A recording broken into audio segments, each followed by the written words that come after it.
Call to order this, regular meeting of the Board of Directors for North Cuba Water District at 5 p.m. Thursday, August 22nd. Roll call, please. President Cancer, Here. Vice President Brown, Here. Director Nielsen, Here. Director Hawthorne, Here. Director Ford, here, and General Manager Moffitt. Here. Before we get started, you need to be in a seat for the meeting. So if we're out of seats, I'm gonna have to ask you guys to stand outside. We can crack the window so you guys can listen. Okay. Okay?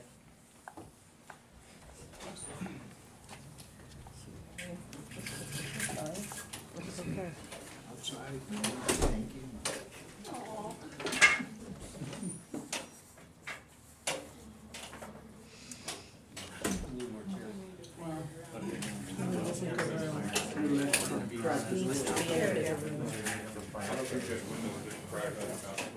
We used to have a lot more chairs in here. Move that too. Please stand for the Pledge of Allegiance.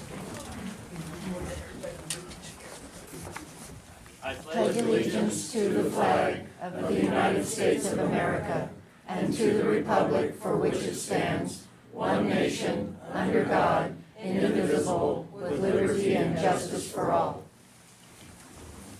If I go first, you better be ready to grab the pen. Okay. I'm gonna have 3 minutes. Okay, public participation, agendized items. Opportunity for public comment on agendized items will be provided only at the time they are addressed by the committee or board. Unagendized items, opportunity for public comment on any items of interest within the jurisdiction of the board will be provided during the public input item, agendized specifically for this purpose. Time limitations, public comments will be limited to 2 minutes per speaker and 10 minutes total for the agenda item entitled consent items, and 3 minutes per speaker, 10 minutes total for the remaining agenda items. That moves us into item C, public input. So we have a few cards here. Neil. As a result of the shaming, the public is spending district money on requests of documents, etc. A small compilation revealed the following. Charles Sharks spent $367, Alton Wright $764. Water District has spent $66,000 in legal fees for 6 months, $1,100 monthly legal fees, goes on. Therefore, Directors Hansard and Brown, since your shaming of the public concerning our legal right to request documents, saying that it has cost the district thousands and thousands, a member went further, requesting 6 months' costs of legal fees. Above is a small compilation of the costs.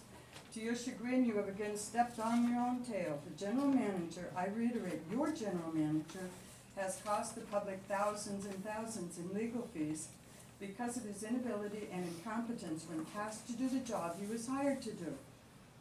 I ask, will you remove your tail from the pudding and do your required job of looking at the misdeeds of your general manager?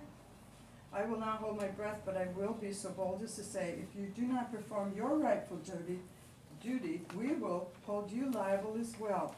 I remain a loyal member of our public water district in the quest to have an equitable running of the People's Water District. We hold no loyalty to your general manager, and certainly not you, the present board, who is so bold as to say we, the public, should be shamed for protecting and valuing our water district. Shame on you grown men for denying the public our rightful ownership. I will not say thank you for listening, because most of the time you are not paying attention to anything the public shares with you, as seen on the videos and of the meetings. And I request that this letter, this document, be entered into the minutes of the meeting. Thank you. Zach Cross, excuse me. No problem. So I just wanted to let you guys know, I think you're doing a great job with dealing with the adversity you have with a certain group. And while they may believe it's public shaming of the costs and blaming the legal fees fees on you guys, I wonder how much of those legal fees stem from the troublesome group. I would like you guys to possibly, I put in a request for all legal fees via email. I would like you guys to consider making this public to me a little quicker so I can enlighten the public of how much this is costing the ratepayer down the line. It's getting a little bit ridiculous with this group going around making trouble everywhere that they can, and I'm just sorry you guys are victims of it, and you're handling it very much with class and dignity, and I appreciate your good work in, dealing with certain people and all the trouble that's leading this poor agents and district and you poor elected officials. Thank you for your service.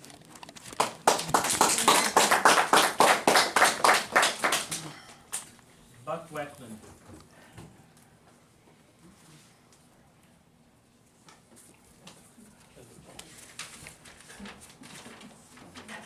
Buck Weckman, residential customer. I just wanted to comment on a couple of items on past meetings. The previous regular board meeting, you had a auditor's report on 2017 and 2018 financial report, independent, that was required by law. I was very pleased to see hear some of the comments that the reporting party made.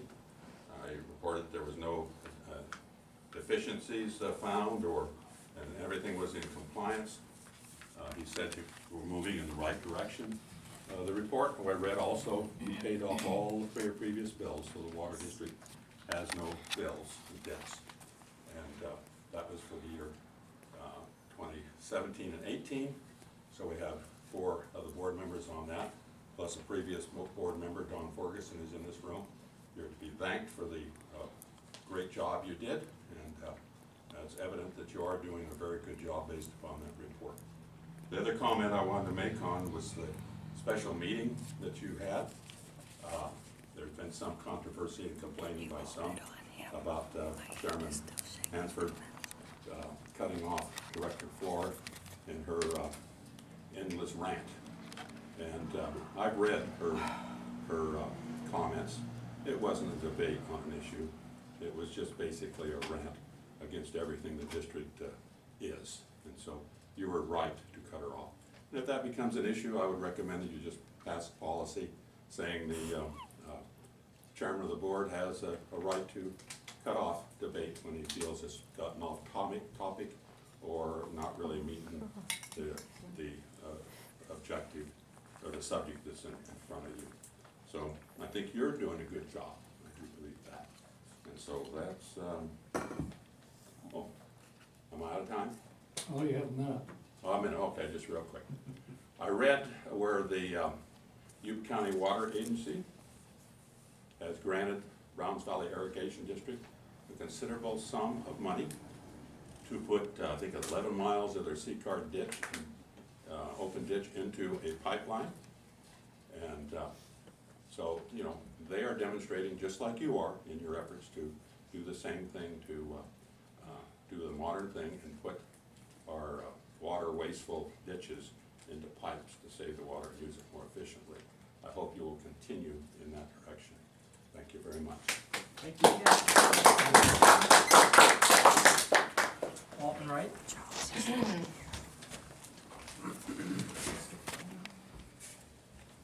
As of today, the district has received nearly 100 petitions, asking for the removal of over a decade of sediment from the Forbstown ditch. Coincidentally, the buildup of this muck started under the current management. Excuses have recently been made by several of you that digging it out can't be done now. 2 cofferdams and a temporary diversion pipe is how it's done, how it's accomplished, Director Hawthorne. The district spent a lot of money on an excavator that just sits. You have nearly $5 million reserved. You've sidetracked the $709,000 for years, earmarked for ditch maintenance, and it's never been used for that. Instead, it's been put into management salary, legal fees, and wrongful investigations. And now, tonight, you want to end the irrigation season, or at least curtail it further. Years of poor management, misspent taxpayer and ratepayer money, and outright purposeful negligence endanger our community. Do Do you want to make some points for a change? Stop ignoring what any normal water district would do. Dig out the ditch. Do not end irrigation. Thank you. And Donna Corson.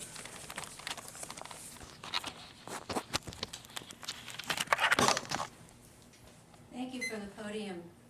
It's helpful. Gives us a little more confidence.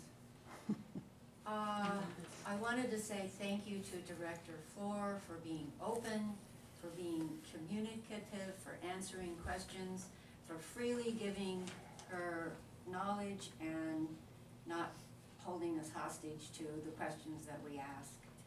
Jenny Cavalier did the same thing when she was director. Whenever a question was asked, she answered it. Sometimes the manager didn't want her to answer, but she did. And it's very much appreciated by the community and the public to have these answers given to us, not hidden from us. There's talk here that we're doing things that we shouldn't be doing. All we want is truth, transparency. This is a public agency. We are the people. We have a right to the information, and we ask for it appropriately. So thank you. Okay. Anyone else? Yeah, but do I have to talk from the outside or can I? Come in. Yeah, I just wanted to, I'm sure you were advised or know, Mr. Brown, I believe it was you that responded back to my correspondence through email. I wrote a letter to all the board members using the emails that are listed on the website. And from my understanding, Gretchen didn't get it, but I believe she's been forwarded it. So I just wanted to kind of make you advise, because from my understanding, everyone should be able to be contacted off of that list. And from my understanding, she did not. She has a different email address. So I was just kind of wondering if you guys knew about that, or how that happens, or if we can get that fixed. The general manager has been made aware that I have an email address, and he's also been made aware that the gfloor@nywd.org does not work for me, but he refuses to use the gfloor. He refuses to use the actual email address and continues to order staff to send things to gfloor@nywd.org. So no, I don't get any emails. Can that be fixed? It could be by just simply. It's untrue because they are forwarded to her division. No, they're not, Well, then we're at it. and I've explained that multiple times. And I've explained to you it was that you get forwarded. Did all the other members, my name is Barry Stensler, I forwarded one to you. I know Mr. Brown did, because you actually replied back. I got it, and I'm preparing my response. Okay, all right, great, thank you. Anyone else? I'll go back outside. We are. We're out of time. That's it for our. All right. Okay, item D, consent items. Approval of the minutes for the regular board meeting of July 25th, 2019. D2, approval of payroll for the month of July 2019 in the amount of $30,039.34. And approval of the bills for the month of July 2019 in the amount of $158,392.55. Any comments from the board or questions? We start with the motion. Do we start with the motion to accept and then discuss? Yes. I move we accept the consent items 1, 2, and 3. There are inaccuracies in the meeting minutes. Let's get through the motion that's on the table and then we'll go to discussion. So I have a first. I'll make a second. Okay. Comments? Questions? Yes, there are inaccuracies.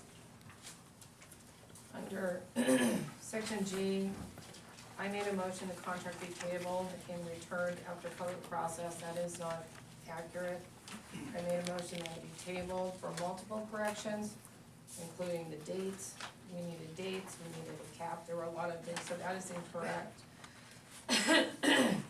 My understanding is that the motion was made not to approve the contract with an addition, but to amend the contract and bring it back to the table. So I don't believe that is correct.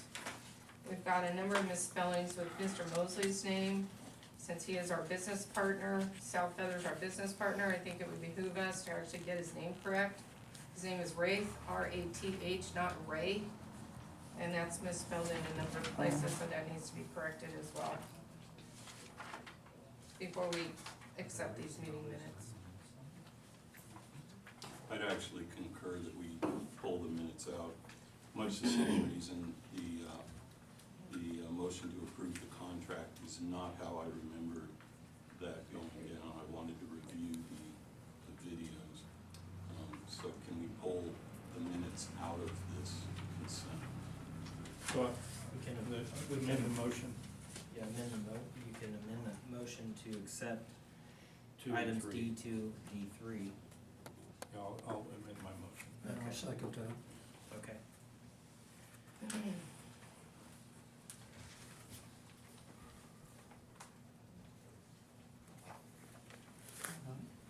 Any others? Public comment? None? Okay. Roll call, please. President Hanser, Yes. Vice President Brown, Yes. Director Nelson, Yes. Director Hawthorne, Yes. Director Ford. Yes. One second.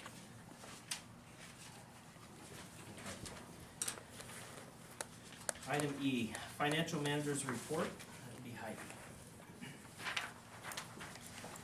Okay, as of July 31st, total cash in all accounts, including reserves, was $4,901,043.44. Total income, and that is for July only, since we started a new fiscal year, was $141,501.04. Total expenses were $108,971.86, leaving a net profit of $32,529.18. And that's, like I said, that's just for July. And then there's an extra sheet and a package as far as updated. The district bought compressor, and we costed that to be taken out of reserves, and then I believe there was an extra, one more small bill that was added for the Forbes Town Ditch, the Rock One grant, and that completes my report. Any questions? Yes. So we have another check to Smart Marketing, but we don't have a contract with them. Would you please tell me what Smart Marketing did for us for $650? I'll have to get back to you.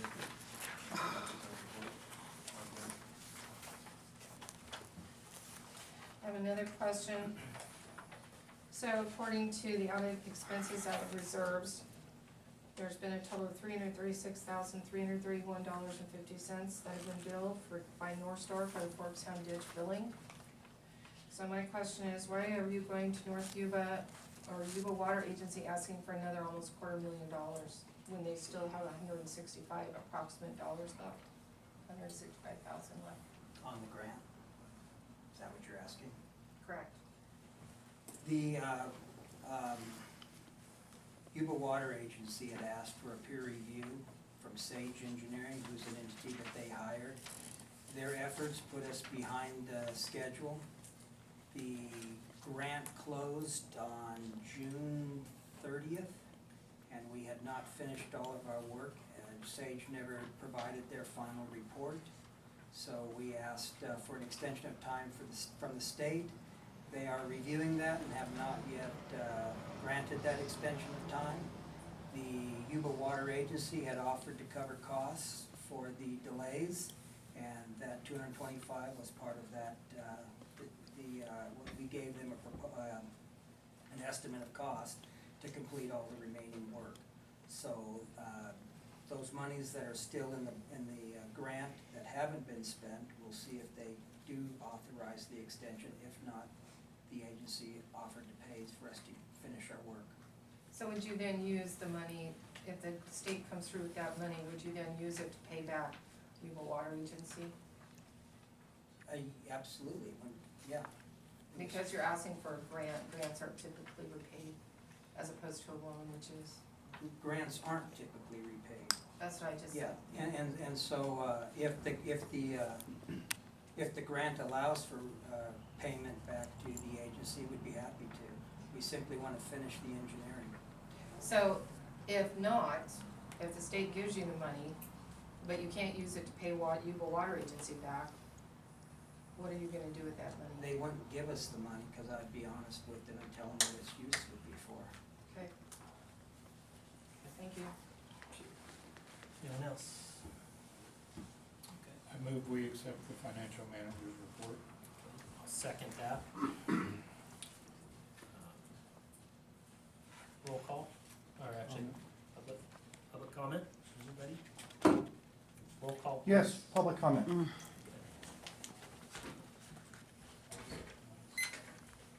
Curious, Manager Maupin, I know you can't answer my question, but often we're faced with Gretchen, Dr. Floor, asking you a question about the financials, and you say, I gotta get back to you. Does that happen? Yes, all the time. He gets back to you? Oh, no. Yeah, thank you. Anyone else? All right. Roll call, please. President Hansard, Yes. Vice President Brown, Yes. Director Nelson, Yes. Director Hawthorne, Yes. Director Ford. Yes. Okay. Item F, request for service for Arrow Pines Association. With that, I'll turn it over to the general manager. I had a call from the county, asking if we would consider providing service to the Arrow Pines Association, which is just down the street from us. Their wells are failing, they have E. coli, and they had asked if we could, Yeah, please. Go ahead. so they asked if we could provide them service. I met with the county to see what the specifics were. It's quite involved on their property, all of the things that need to be corrected. I didn't want to necessarily get involved in all of their complicated plumbing. So this has been back from Bill Supa's time, my predecessor, and they had talked about a small service back then. Long story short is I asked if their engineer could size the meter and tell us what they needed. You have a copy of their letter in here. They're asking for 1.5 inch service. They're outside the district boundary. If they were in, I could have already just accomplished this mission, but because they're out of the district boundary, I wanted to make sure that you were interested in serving them. How much water would they be asking for? Out of 1.5 inch service, Yes. it's gonna be somewhere around 160 GPM is what I think. I'd have to look at what the head losses for the backflow device and all of that would add up to. Can you think of any reason not to do it? No, we're the only water company in town. They do have a need. You guys, just a while back, had an emergency service installed that LAFCO had asked us to perform for another out-of-district property. So it's not like we haven't set a precedence and done it before. It's just I need to ask you if you would allow me to move forward on it. So generally, is it that the folks have to be annexed in order for you to just do it overnight? And these people are not annexed? That's correct. And so what about, is there any annexation fee? Only if you wanted them annexed, but they would cover those costs with LAFCO. I believe in the letter they discuss annexing into the district. You mentioned a backflow device put on. That's required by law. When you have complicated plumbing or you can't really ascertain how, cross connections and potential problems, you have to protect the potable water system, our system. A backflow device is purchased by them. They have it inspected and certified every year by a third party, neither us nor them certify it. They hire somebody who's qualified and licensed to do so. We have a program that, once it's installed, we put it into this program, they get automatic notifications of when they're due in advance, they get free notices, that sort of thing. But it's to protect our water system from backflow. So what is this gonna cost in terms of, so the treatment plant right now, it has a 1.6 maximum capacity, and currently the consumption demand is 0.6 CFS. So what is that gonna bump it up to? The treatment plant doesn't have a 1.6, or a 0.6, it has a 1.6 capacity. That's what I said, but the Each- consumption is 0.6. So I'm asking, what would that take our consumption to? If they were added as customers, how much does that increase consumption? Well, like I told you, I think the meter's probably gonna be worth about 150 GPM. Can you calculate that in CFS for me? Into what? CFS, convert that from GPN into CFS? It's gonna be somewhere around, if I had to do it in my head, less than 0.5. It's gonna be somewhere in the neighborhood of maybe 23 CFS. CFS. And that's if it's running all the time. Yeah, I think about, yeah, I mean, I'm trying to do math in my head right now, but it's not gonna run all the time. I mean, I'd have to look at it and see what their consumptive needs are. Their engineer has put together what they think it is. I honestly don't know how they're going to be happy on 1.5 inches, but that's what they're willing to spend money on. With respect to the problem that they're having, is there a clean break between that problem and where they hook up to us? It's their well and how they get water to all of their residents, how they address all that, I don't know. That's why the backflow device. So for us, our liability, responsibility ends at the meter. And any costs would be reimbursed by them. There's no out-of-pocket for us on this. No. No, and you were right too, I'm looking at GPM, but it's not constant. I don't know what their peak hour demand is. I don't know what they're anticipating. Do you know what it is for the other part that's right over here, the gym owns? You know, they're apples and oranges. One's an airport with residents on it and the other one's a business. So it's really up to their engineers to convey to me or to determine what their peak hour demands are, what their highs and lows are gonna be, and will this service, provide for it. It's not for us to dictate to them what they get. So you're saying that, and I didn't bring my conversion charts with me. So you're saying that rather than 0.6 consumption, we'd be going to 0.9 consumption? You know what, like we just pointed out, I don't know the answer to that because I don't know what peak hour demand is. I'd have to ask their engineer what they're anticipating. If it was an open line, that's what it would be, but it's not. Yeah, if it was flowing 24/7, that would be a different story than if it's on in the morning, everybody getting ready for work, then off until everybody comes back home at 5 o'clock. In between those times, it could be basically sitting dormant, unless, of course, they've planned this to irrigate their lawns or whatever they've done. I don't know how they size the meter, how their engineers size the meter for what load basis. I would like to make a recommendation that we don't make a decision tonight on this, because I would really like to see the actual numbers, because whatever water, right now, we have irrigation customers that are not getting water. And so, any additional water going to new domestic customers is going to potentially impact the irrigation customers that are currently not receiving their water. And so, in order to represent those folks and do right by them, we need to have some numbers in front of us before we make a decision like this. I understand the need for drinking water, it's a big deal, but we also have a lot of customers that right now are losing their vineyards, they're losing livestock because they're not actually getting water at the end of the ditch.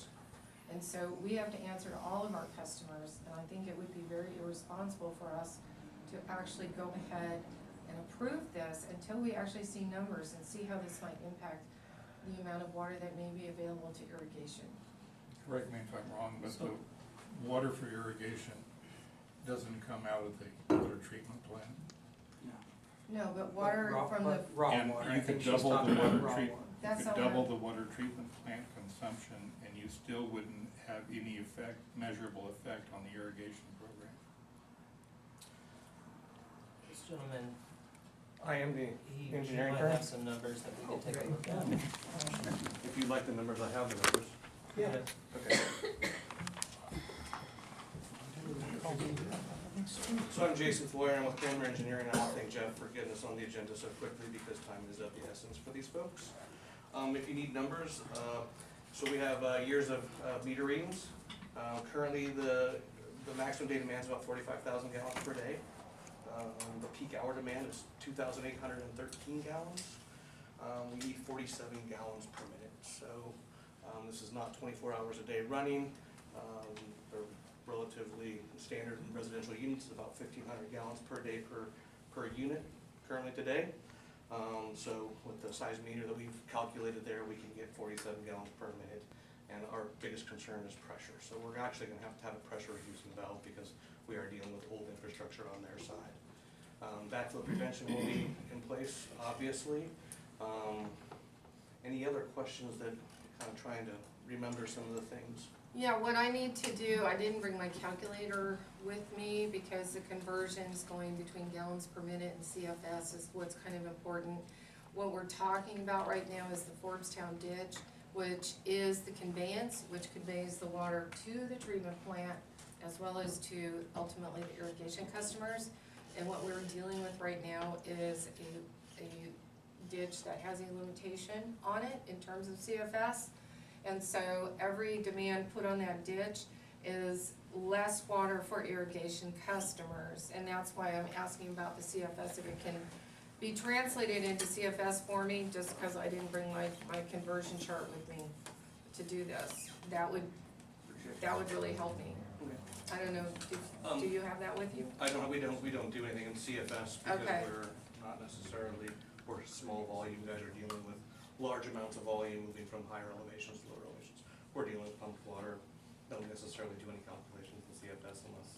So, and when you say this is really urgent, are you saying people are not getting their drinking water So tonight? currently they have been running out of water, so they had to shut off one well. They're currently running off of one well, which produces about 12 gallons per minute, which is significantly not adequate. They have had nights and days where they ran out of water.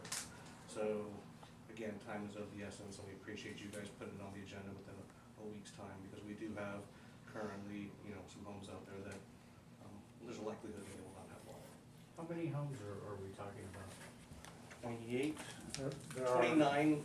29 lots in the association. 7 of them are unimproved, and we have, I think, 4 or 5 what I would call transient members that do not live there full-time. I would have to go back and count daily residents. I didn't come prepared to do that. Sure, there's But a lot that's- of people without water. It seems pretty important to get you guys turned on. Public Let's- comment? Anyway, I'm let's available limit for this- questions. Hold on, let's limit this to Yeah. his comments. I wanted to just get the information because of the time time is of the essence for these folks, so. So those are the numbers. Okay, appreciate it. We appreciate the fact of the district not taking on their infrastructure. We think that's probably something that you guys don't want to take on. So looking at annexation of what that may be, we would like to have service without the annexation, ideally. And that puts them responsible for everything on their side versus billions of dollars of infrastructure on their. But without annexation, we're not getting tax dollars. Exactly, I understand your guys' choice there, and we'll gladly proceed with whatever you guys direct us to, but today we need water. All right, thank you.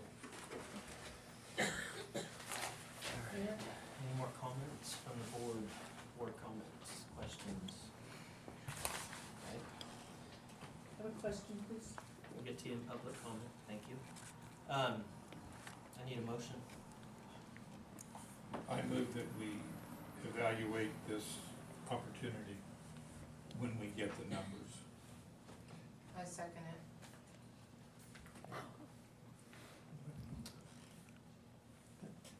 Roll call. Was it 45 gallons per minute? I can convert 45 gallons per minute to CFS, is that? It's infinitesimal. We're talking small amount. Okay.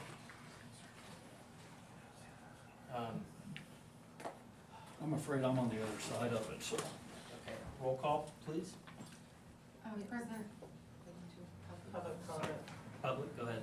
Yes, several things I heard. Number one, I would find that doing this without asking them to do an annexation would open up a Pandora's box, meaning that anyone else could get service without being annexed. And I think the policy has always been, if you want service, you need to be annexed.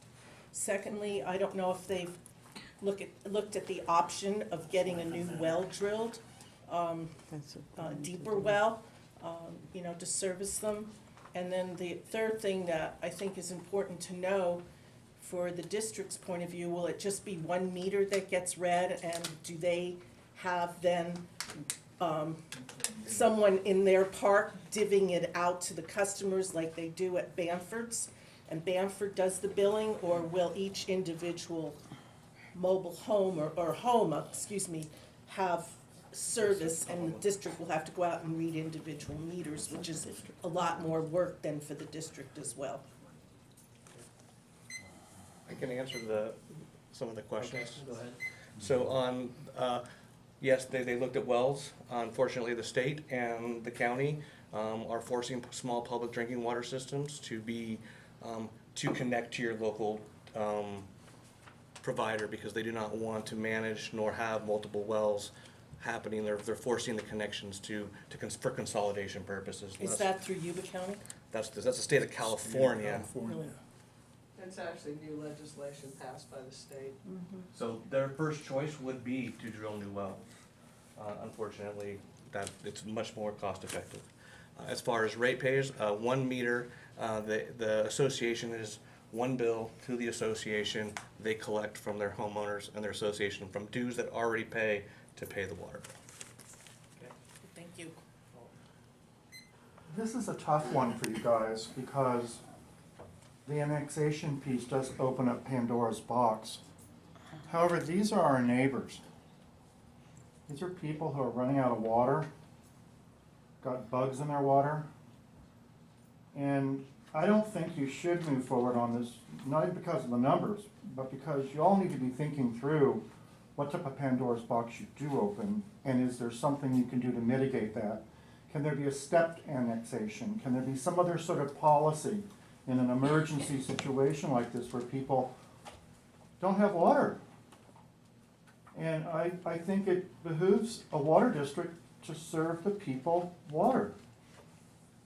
And but the Pandora's box of annexation is major.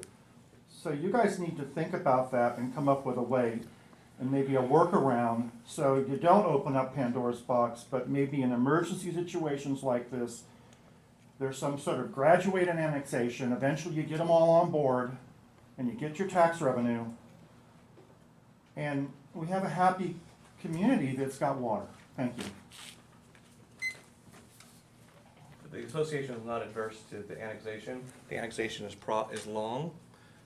It also has to go to a public vote. Again, it's a lengthy process, and we're not opposed to it, but we need water today.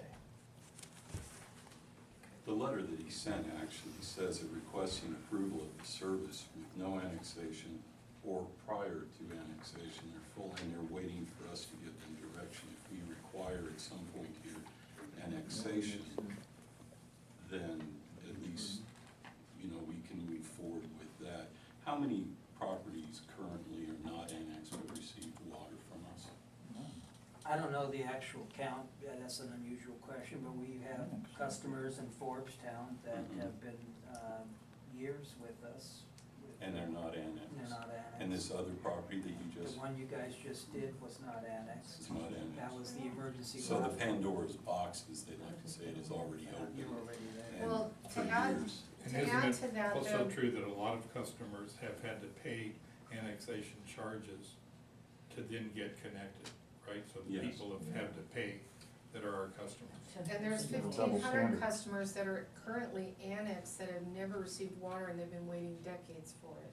Hmm. So there's, it's a big, huge thing, and part of, I think that actually that was a very good suggestion, but I think that we absolutely have to say, maybe come up with some kind of a contract or document that says you must be annexed by such and such a date, and then if not, then the water gets turned off. But tax revenues are high, other than the South Feather revenue, tax dollars are way up there. Well, mostly from irrigation customers, but still, tax dollars are one of our main revenues. And in order to start standardizing things, to not have a Pandora's box, it makes sense to me that we should have that. But I'm still very concerned about the numbers and irrigation customers that are currently going without water, and more irrigation customers that are gonna lose their water.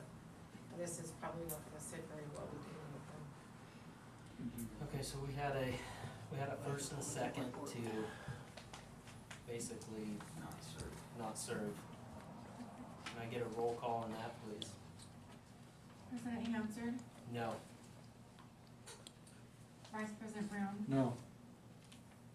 Director Nielsen, No. Director Hawthorne, No. Director Flora. No.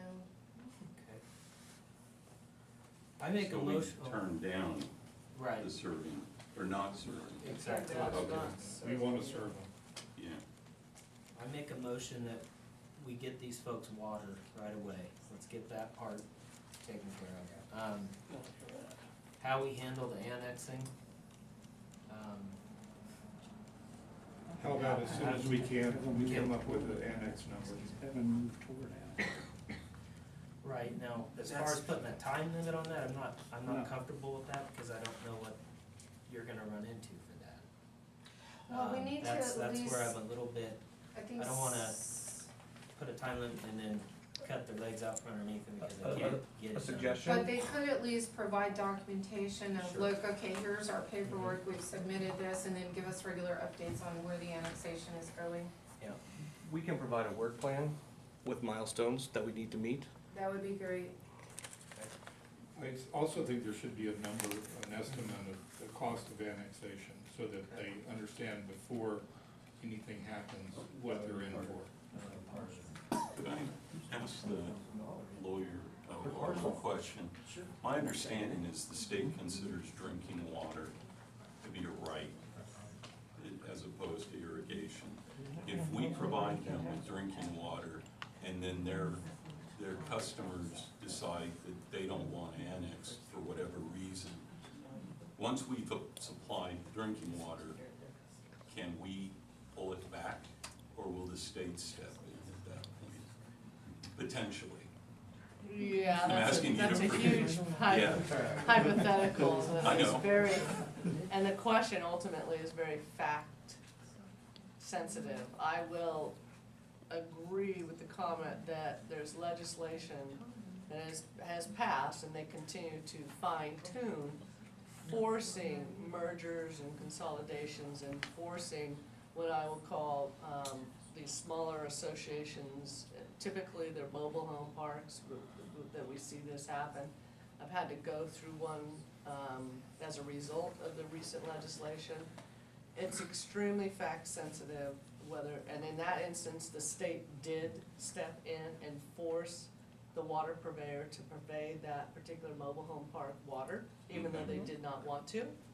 And so, yes, the state is stepping in at times, whether they would in this instance, because you didn't serve them or because you did serve them and stopped, is very difficult for me to predict. Okay. I'm just not gonna go there with, Yeah, you know, good enough. but it is happening. Absolutely, it's happening, and the general California Water Code says that drinking water has a priority over irrigation water. The use, that type of use, but the use of that particular code is a whole nother ballgame, so. Okay. How does that work though when your permit specifically state, for example, permit 1270 specifically states the water's for irrigation? How does that jive? They haven't used the code section that much. I mean, there's a lot of argument around it, but the overall idea is that if you're the notion is more around drought. And that's why you see the ag water in drought circumstances get, across the state, gets cut first and much more deeply than drinking water. And that's more the contents that those code provisions come into. People have tried to argue and use them in other contexts, and I haven't seen it be particularly successful myself, but I don't know every circumstance, right? So LAFCO has a processing fee. The processing fee for your LAFCO application is for the LAFCO staff time to process your petition. It includes CEQA. You gotta comply with CEQA. And then go through, a hearing process where people have an opportunity to protest. Okay. So you can serve areas outside without being annexed. The fee that you charge should be equivalent to the cost to serve them, so that you're not losing dollars. That's the idea anyway. So, including O&M and contribution to O&M, capital improvement program, et cetera, should all be put into that fee for the water. Is Cramner gonna essentially do the paperwork on the customer side of this activity? If our client so chooses.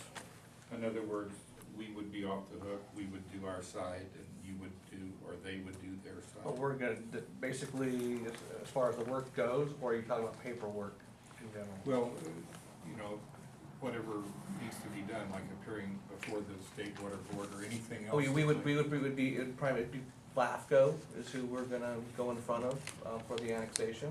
So we have an education process that we have to go through with the homeowners as well.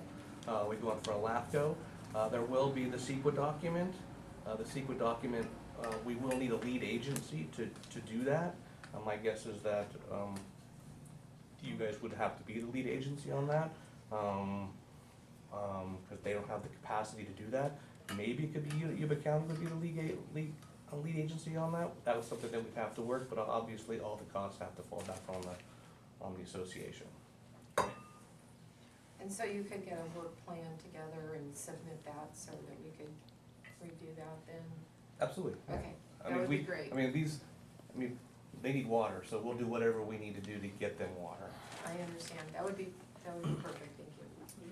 You could so- do a temporary emergency Yes, service yeah. line. Make a motion to go ahead and provide the service due to the timing.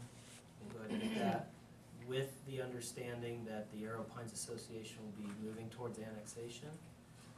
At that time, I'm assuming the engineering firm and the general manager will be corresponding with the timeline and plan, and which will then be brought to us.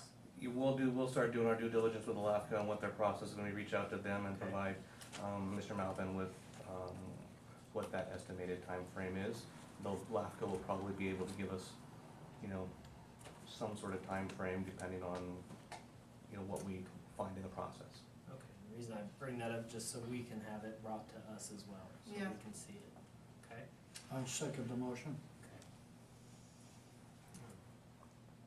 This is to provide service. To provide. We have to do calendar I again? believe we do. Public comment? What you guys are doing is great in approaching this the way you're approaching it, but you're also starting to create some policy, and you need to codify that. In other words, you have emergency situations, and what does that take? And you have people who are not annexed but getting water. You have 1,500 parcels that are annexed and don't get water. And so you have this sort of mosaic of different types of customers, and it seems like you need to have a game plan as to how do you serve these different emergencies and different types of customers as they come up, and it becomes a policy in writing. Thank you. Thank you. I think I heard the attorney say you could make a temporary order or recommendation. Temporary, I think that's what she said. That's the motion before the board right now. Is that? No, it's Temporary? No, it's not. I No. made the motion to, I want to be this is gonna be a connection with a backflow prevention device, basically what's in the letter we received, with the understanding that the annexation is gonna be happening and moving down that direction. And that's what I second. Anyone else in the public? Sir? I think it's great that you guys are considering giving our neighbors water. That's really important and gonna make you guys look nothing but good in the end, I would imagine. Thank you. Thank you. Anyone else? Okay, can I get a roll call, please? President Hanson, Yes? Vice President Brown, Yes. Director Nelson. Yes. Director Hawthorne. Yes. Director Flora. Yes. Thank you. Okay, item G, General Manager's Report.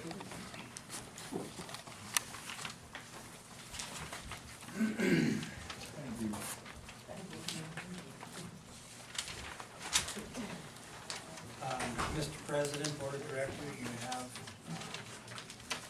our monthly update. You can see that we've followed the policy, and as with regards to irrigation, we followed 1 and 2. We have about a 22% reduction in consumption. Production's down 33%. We're still falling behind. It's my intention to move forward with cutback 3, where everybody above 1 inch will be cut back to 1 inch, and start that process tomorrow.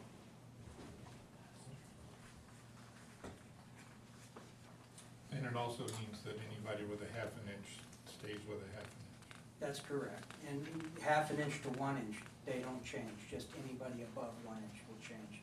I believe that represents about 19 customers that'll be affected. 85% have a half an inch, right? Yes, or fall under that category, fall below this cutback. And this is it's a, how much of a cutback, 50? on that? It's down, whatever they had is, we did the 50% cutback already. Now we're down to the point where, Okay. regardless of what size service you have, everybody's gonna be a 1 inch, and half inches just stay half inches. Okay. There were 7 people that volunteered for cutbacks that are still not in the picture, that won't be getting anywhere. If they, through the process, if they just declined to take water moving forward, they're out of the picture. I'm saying they already have, there's 7 that already did, so Okay. they don't participate now either. No, Yeah, got it, I just wanna make sure. What was their cutback to? 0. Oh, so they cut off? Yeah, 7 people accepted taking no irrigation water this Okay, year, okay. beyond the date Yeah. that was offered. Okay. that concludes my report. You're good. So I have a question about the irrigation policy. I've asked to put that on the agenda, and I do think we need to get that on the agenda. It seems to me there are maybe other ways of cutting back that don't involve all or nothing, and don't necessarily involve cutting off someone who's getting, I don't know, 2 minors inches or however many that they're getting. It seems to me that what might be a way to work it out so that people do get water is to maybe just run irrigation water on, say, Monday and Thursday, and not the rest of the days. Doesn't work. It's a constant supply. Dry Creek, we divert from Dry Creek. That's kind of the main source. So- Right. So even if we turned it off, it wouldn't be like it's building up reserves. Okay, I didn't word it correctly, I'm sorry. What I mean is, if individual customers at their place of delivery agree to, okay, we'll turn we won't turn ours on, but Monday and Wednesday. In other words, not cutting it off at the source, but having a system, and I've talked to a lot of irrigation customers, and they've all said that they would be agreeable to doing this, where you yourself, as a, let's say, Joe Smith is getting 3 inches of water. And up until this point in time, he's getting 3 inches of water 24/7. Now it's a situation of, can we take care of everybody? And maybe what we could ask people to do, and if people would agree, we could have them instead use their water only every other day. But half the customers have their water Monday, Wednesday, Friday, and the other half Tuesday, Thursday, Saturday. Something like that, so that they're still getting some water. They're not being cut off completely, but they're just reducing voluntarily on their own and following a system like that. So I think if we could revisit the irrigation policy so that we could keep the irrigation customers happy. I know that I spoke with Gideon Sarin, who was here last time and was very angry. And what he had told me is that once you get to a certain point, you can actually keep your vineyard alive if you're getting water just 2 days a week. And so for folks that are in that situation, just having the water maybe 2 days a week would be enough to keep them going. So it seems to me that we need to revisit our irrigation policy so that we can come up with some more creative ways and more creative solutions of being able to deliver irrigation water to the customers based on the current conditions that we have. And I think most folks are willing to do that. I think most folks are willing to say, I'll give up a little bit of my water so, Lisa can have some water. That way we're both getting water. Can I interject? We had tried a while back at the diversion point, Walters Y for 02 and 03. And we would go odd, even days, that kind of thing. The trouble is, there's not instantaneous recovery. Some of the people like on 02 or 03 towards the ends, by the time they just started getting their water, it was time to cut them off. And then start it down the other side. And so it turned into, that odd even day didn't work and we gave it a go. So I don't know if the on-off based on customer use, there's still gonna be this recovery time in the ditch. I mean, I'm not saying it's not worth talking about creative ways to try to solve a problem. I'm just saying that we've invested some time and the ditch just doesn't recover as quickly as you would hope. Well, I think it's worth revisiting the irrigation policy and coming up with some creative solutions. And I think actually the irrigation customers themselves could probably give us some good ideas of what would work for them. And if we can restructure our irrigation policy so that we have a policy that works for them and that they've contributed to, then I think everybody will be a lot happier.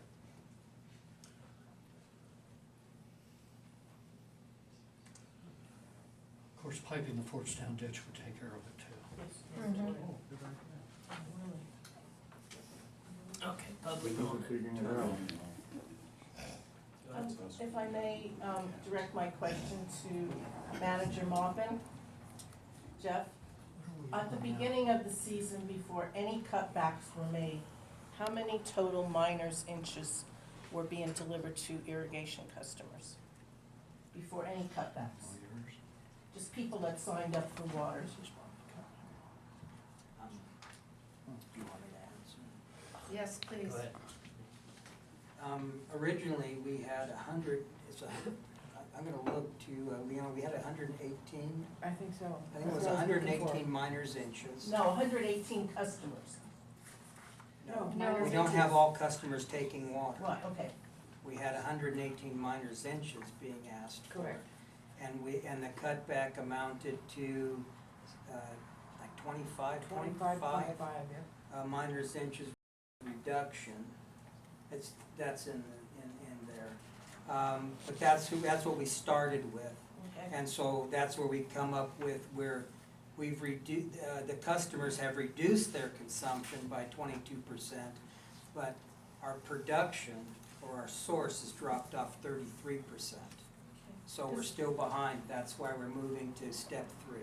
Okay, so the figures that have been used of the CFS that's needed for irrigation is drastically different than, because it used to be based on 144 minus inches of water to deliver to customers. So before this season, there obviously were people that already had decided not to take some of their water. Because we classically have always had 144 minus inches of water delivered to irrigation, and the 7 point whatever CFS to make it happen was the figure that was used to base to drive that 144. So if we're down to 118, the CFS would have to be less as well, correct? To drive it.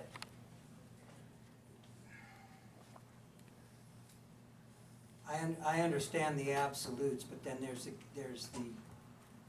ditch itself. I mean, I agree. I do recall, in fact, I recall that it was and I'd have to go back and look at it, but we're not that far off. We're like 6 minus inches, because I recall like 150, you recall 144. I can go back and revisit it. I mean, the fact that that equated in the season, in its time, was 1,350 acre feet that was deliverable. We put down 4,400 acre feet to try to get 1,000 to the customers. That's how we come up with the losses and stuff over time. Those are the numbers you and I and previous board discussed. What drives it? A lot of things drive it. The hydraulic cycle, whether we're trying to wet up a 5-year drought, or whether we had a good winter, whether the tributaries are running in the back or whether they're not. So there's a lot more factors than just what comes in the headworks and what the numbers are to the customers that determine the efficiency of delivery and the ability to make delivery. Right. The other thing is, at 1 inch per customer, what's gonna happen is many of the intake pipes are higher up on the ditch, so the level of the water in the ditch is gonna be lower.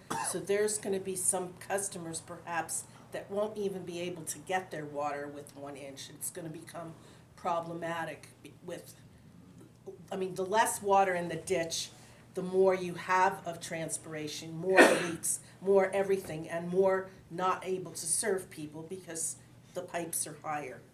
Well, that's been a condition since basically the ditch was installed. No, I agree. I'm And just as saying the these are water things level that goes we- down, you're absolutely right. If they're above whatever the water level is, they historically for decades haven't gotten water as it diminishes. Right. But I don't find fault with what you're saying. Yeah, no, I'm just made a point here.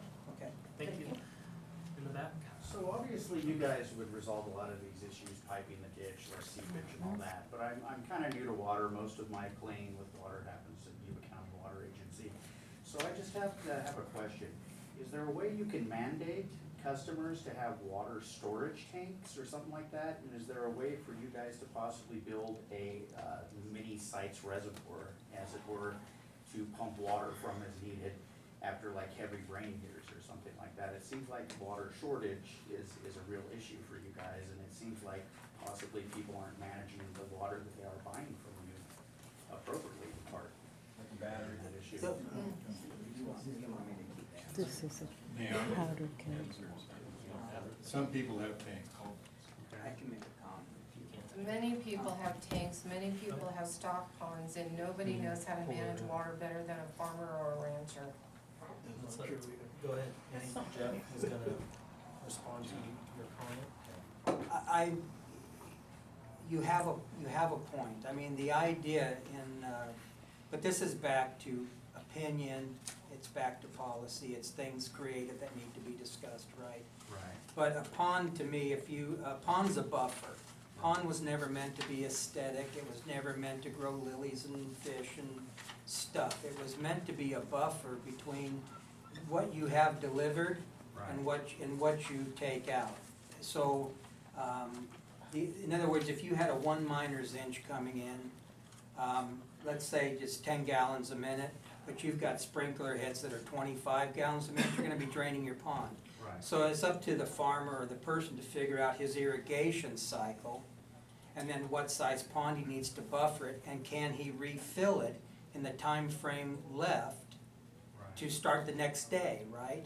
And that was the idea of a pond as that buffer between delivery and consumption. It's kind of turned into a lot of other things, but that again is for the board to discuss as far as altering the policy. With regards to a bigger storage, like, you know, there was talk way back when about a dam at New York Flat, that sort of thing that fell through that. It didn't transpire for whatever reason.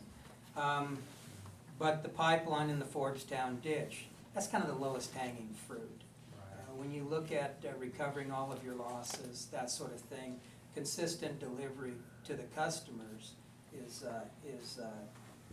what's going to happen by that installation. It worked really good for BBID when I still lived in Waurika. And I'll tell you, we had an open ditch for years and a lot of us complained when it went away, but it benefited everybody. You can use a rainbird to shoot quite a bit of acreage now with that pressurized line. But, you know, Yuba County Water Agency's always throwing around money. It wouldn't hurt to maybe hit them up for some off-site storage money or something. I'm always hitting them up for money. It's like pulling teeth, though. They think it's their wallet. Yeah, they do. How much water have we used out of our 3,700? I don't have that number out right now. Why?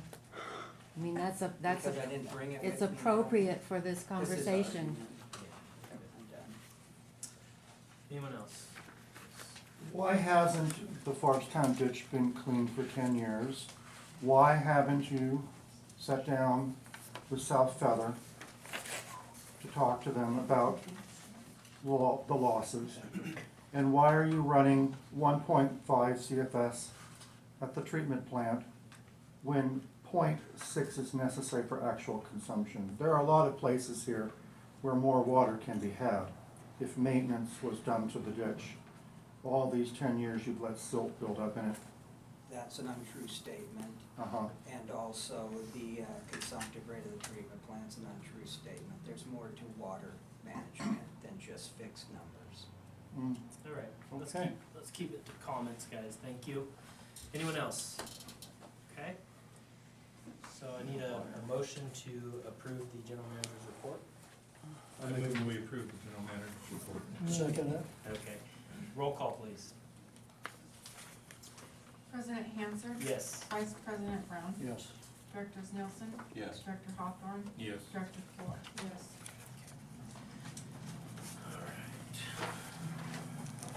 Okay, item H, director's input.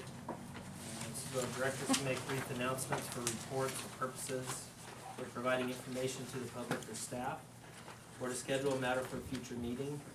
The board cannot take action on this matter, not on the agenda.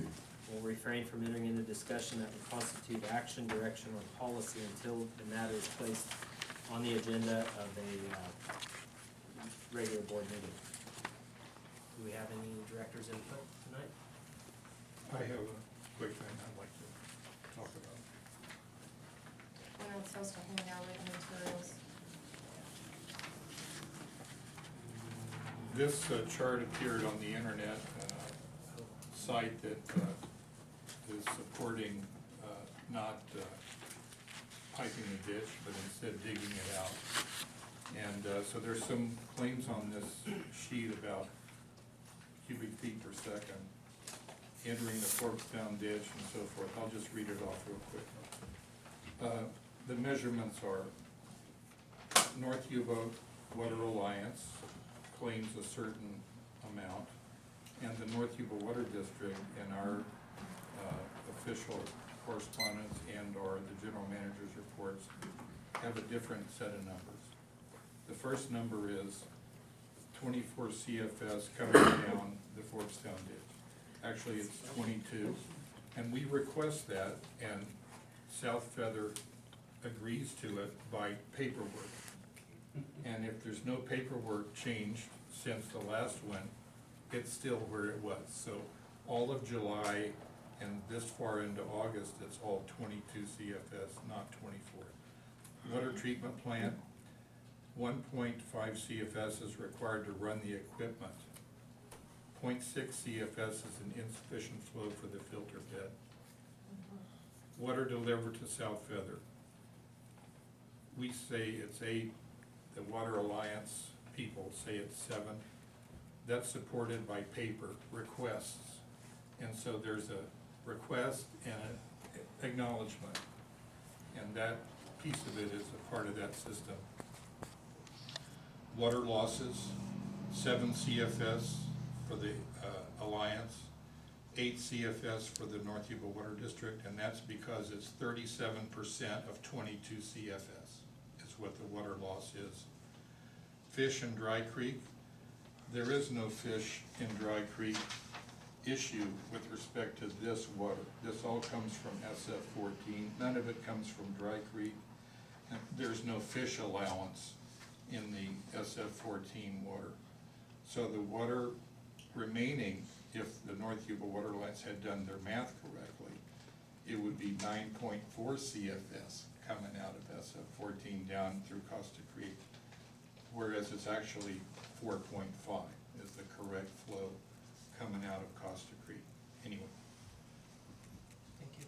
Be careful what you read. Be careful. Just because something's on the internet doesn't mean it isn't false. I have a entry on the Director's Notebook blog on that particular graph. I wrote it up last night.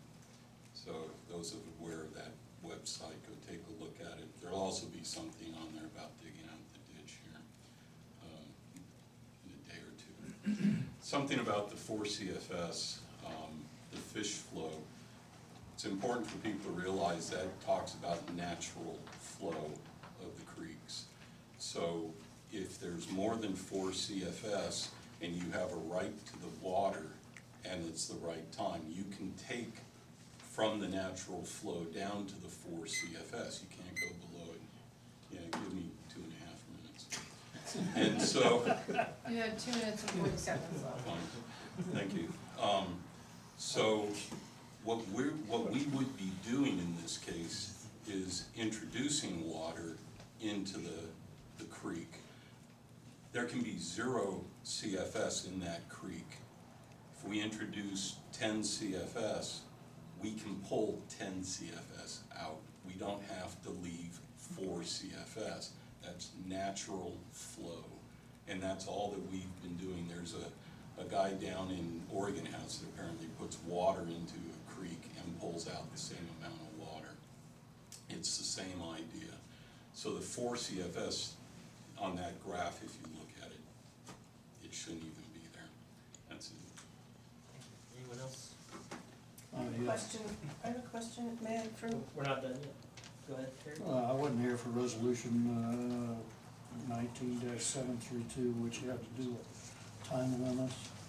And I wanted to put it on the agenda for next time, if you sort of agree. That we amend it to include time limits for board input on agenda items, along with the other time limits that you have. Repeat it one more time, please.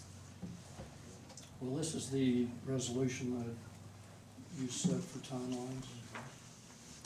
And you have them set for agendized items.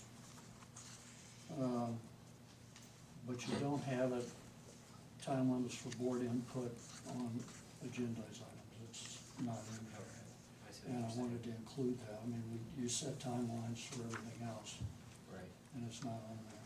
Okay, so And I wanted to modify this thing so it's complete, and everything else is, you have set at 3 minutes. I'd like to set that for 3 minutes too. okay. Does that make some kind of sense? Yeah, I'm not opposed to that. I would be completely opposed to that. We have a job to do here on this board. And if Oh, I you're don't gonna, disagree at all. Just like it says in here, the president still has the right to modify those time limits. So if it's something that we're getting into and we're really discussing it, he can open it up and we can talk about it for 20 minutes.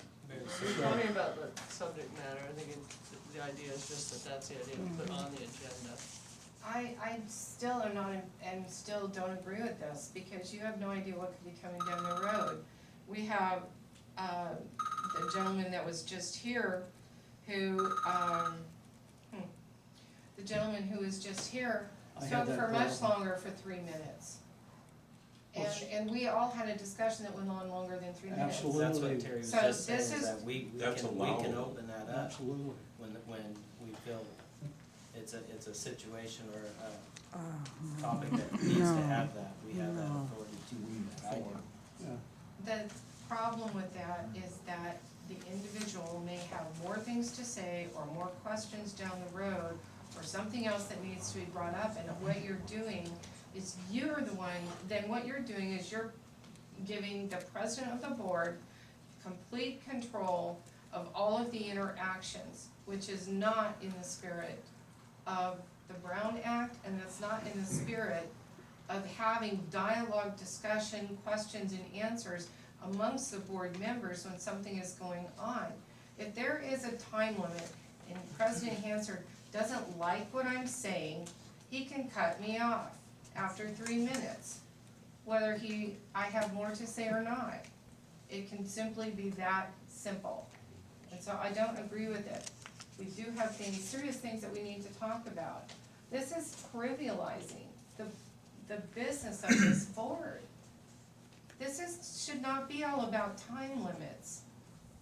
If you don't have the time to do the job thoroughly, Don't take the job. exactly.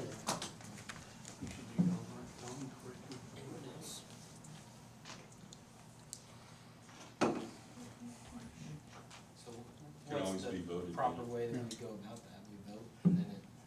Put it on the agenda. You just direct me. Well, we agree to have it on the agenda. Right.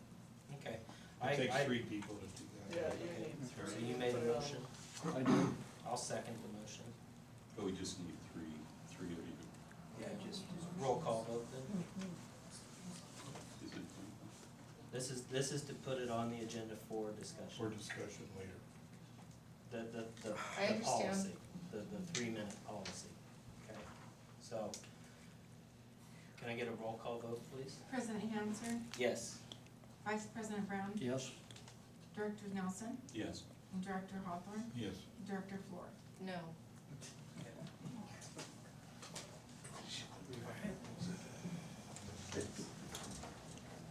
Any more directors' input? No? Public comment? Yes, if I may direct this to Director Nielsen. I believe, a member of the public, had some information regarding directing people to your blog site. And the link that was used, when you click on that link and open it, it opens you up to, do you wanna have your own blog site on WordPress? It doesn't get you to your When did blogs. you do this? Just this past couple of 2-3 days ago. Because I've upgraded the WordPress and those kinds of ads are supposed to be removed, so I will go to WordPress and tell them, but the information is still there. So it'd be easier for me to just email you and you can just send me your link, would that work? Can you do that? What I- link? To open up your blog. It's dirnotebook.com. It's what? dirnotebook.com. Okay. And, now whether you get ads or not, if you do get ads, let me know and I will go to WordPress because. Yeah, those are it not was supposed to- actually Miss Casey's, post, and it had the link, and the link, for some reason, I don't know why. It looks perfect. Yeah. Yeah, so, but again, if you do end up, and by the way, this is my personal thing, these guys aren't. No, I understand, So- but this is my opportunity to ask you, so, Yeah. okay, thank you. I'll look into it. Thank you, I appreciate that. Some people might have to upgrade their browser as a little tech background. Buck? Yeah, just, I don't know if it's a comment or maybe a rhetorical question to Gary Hawthorne's comments on information related to the flows in the ditch and so forth. I'm getting a little confused too. And I would believe that the information given out by the water district is done because you have access to very accurate information and done by qualified engineering type people that have a lot of experience in providing the public with that information. But then I think you said that the other site was a North Yuba Water Alliance, and that's kind of a rhetorical question, but you know, have anyone from that organization ever identified themselves and with their qualifications to you know, education background or experience that they have in this area? Is it someone like that, or is it just some social outcast working on his computer late at night? I don't know. Yeah, that's it. You got it, yay! Is there any prejudice in the room? Let's keep it down. The gentleman in the back. Thank you, Mr. Hansard. My name's Kwanzaa Vinji. Just a brief comment to the whole board in general. For these last few good, 8, 9+ months. Yeah, sometimes we've had some long meetings that really run late into the dinner hour, people with blood sugar, what have you, health-wise. But I do appreciate it as a customer, just seeing longer dialogue. That means something very much to me. That seems, no matter whose side of the party, of the audience or whatnot, stuff is getting discussed. And lastly, this evening, somewhere along this back row, there has been a lot of interruption when somebody's speaking. Anyone else? Can I direct my question to the attorney? No. You can direct to me. Okay. I would like to know, in the history of the Brown Act, how many people have ever been convicted of a Brown Act violation in the history of the Brown Act? I have no idea. Can you think of anybody? I have no idea. There's no way for me to answer that question. Okay. Donna, question. Then I'd have to ask, does that give license to violate the Brown Act because nobody's ever been convicted? I don't even know what you mean by convicted. There's no such Right, thing. It's- right. So there's no criminal or civil conviction. That's what I was looking for. All right. President. Any more? Yes, I didn't actually get to say anything yet. So I do want to lodge a complaint at the last September 13th meeting, or August 13th meeting. That was not director's input, you cut me off, you and Vice President Brown cut me off at 3 minutes. That was not director's input, we were discussing a resolution. So I want to lodge a formal complaint about that. That should not have happened. I should have been allowed to say my piece. The other thing I would like to mention is that we have this email from Mr. Mosley, who has invited us to come and talk with South Feather. And that has not been on the agenda. The email was sent out over 2 months ago. I do not know why it hasn't been put on the agenda, but it needs to put on the agenda. We do need to discuss this. South Feather would like to meet with us. And yes, they will discuss the 2005 contract. That is up for renegotiation. The nature of a contract is it can always be renegotiated. And would behoove us to sit down and talk with South Feather. They've asked for 2 board directors to go to South Feather. And we need to do that. It's been over 2 months. Mr. Mosley is very open to talking about anything we need to talk about. I seriously do not believe that Mr. Mosley would send an invitation for us to sit down at the table with South Feather to talk about the price of pork bellies. I'm pretty sure it has everything to do with our business relationship. And it seems to me that this is a big mistake in not having this on the agenda. And I don't know why this hasn't been brought up before now. It should have been put on the agenda when that email came in. Thank you. All right. Oh, sorry, one last thing. So once again, we have double closed sessions. And the second session has once again been scheduled after the closed session relative to my court case. So I would like to request that we move that second session up to the first session so that I don't have to hang out in the parking lot where apparently we may have people out in the parking lot vandalizing cars, according to Mr. Cross. I don't think I wanna sit and wait in a parking lot where things are like from happening, so if we could move that into the front, I would appreciate it. I think your attorney might have you wanna weigh in, Barbara? This is the one where the, My understanding is that we don't need that closed session today. Okay. The second. The second one, you mean? Right. Okay. Okay. but do we need a vote of the board to take it off the agenda? Yeah, I suggest that the board make a, formally remove that from the agenda. Okay. So that it's clear that there was no discussion on, there was no closed session on that item. That's my suggestion. Okay, so I make a motion to remove Item J. the last one. Second, okay. Okay, roll call, please. President Hanser? Yes. Vice President Brown? Yes. Director Nielsen? Director Hawthorne? Director Yes. Fluor? Well, what are we voting on? We're striking item J. Yes. Can't get it off the agenda. Okay, so item I, closed session, conference with legal counsel. Okay, we're gonna be going into closed session at 6:36. 6:26. I'm sorry, 6:26. Thank you.